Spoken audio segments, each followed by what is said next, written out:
from everything that's going on right now, what are some lessons that you think the industry can learn in terms of preparation, prevention, training from what's going on today in the world?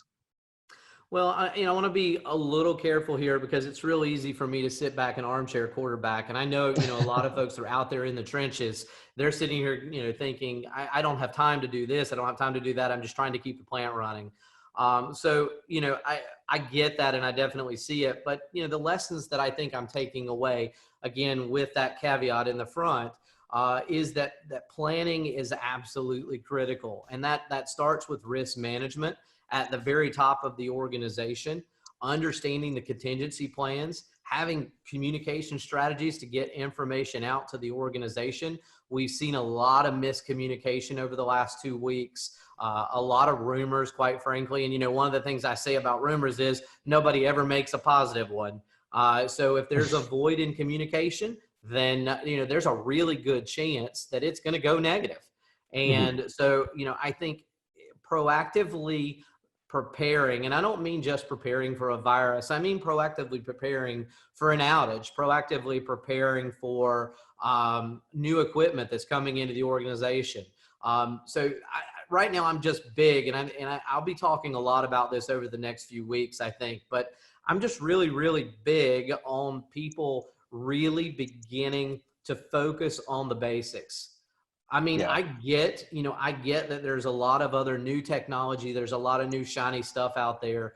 But if you don't have good business processes, if you're not planning and then scheduling your work, if you're not using your predictive maintenance tools to provide time that you then plan and schedule, if you're not using your CMMS to make that process as efficient as possible and make that data as relevant and usable as it can be, I think those are big areas, and I really do feel like, if nothing else, this unfortunateness is going to give us some time that we can use to address some of those.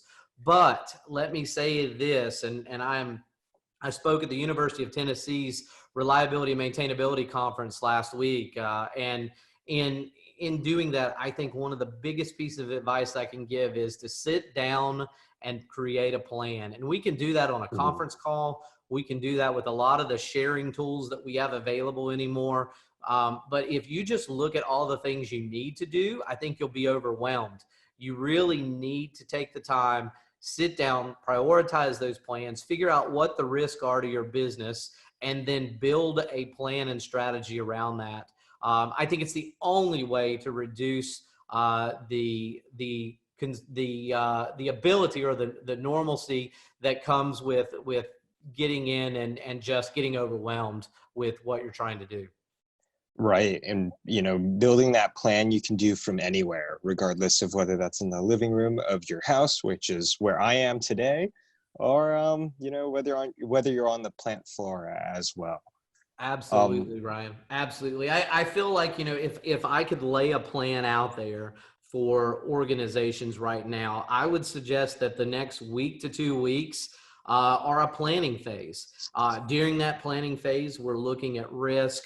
We're building the plan for what we're going to do over the next 4, 5, 6, 7 weeks. We're assigning those to single points of accountability. We're setting that cadence and that schedule. I really do think there's a lot of positives that can come out of a really unfortunate and very negative situation. mhm. But that's kind of what I see. As we plan over the next 2 or 3 weeks, we begin to train and execute over the following, and I think we can come out in a really good place. Awesome. I love the positivity and optimism.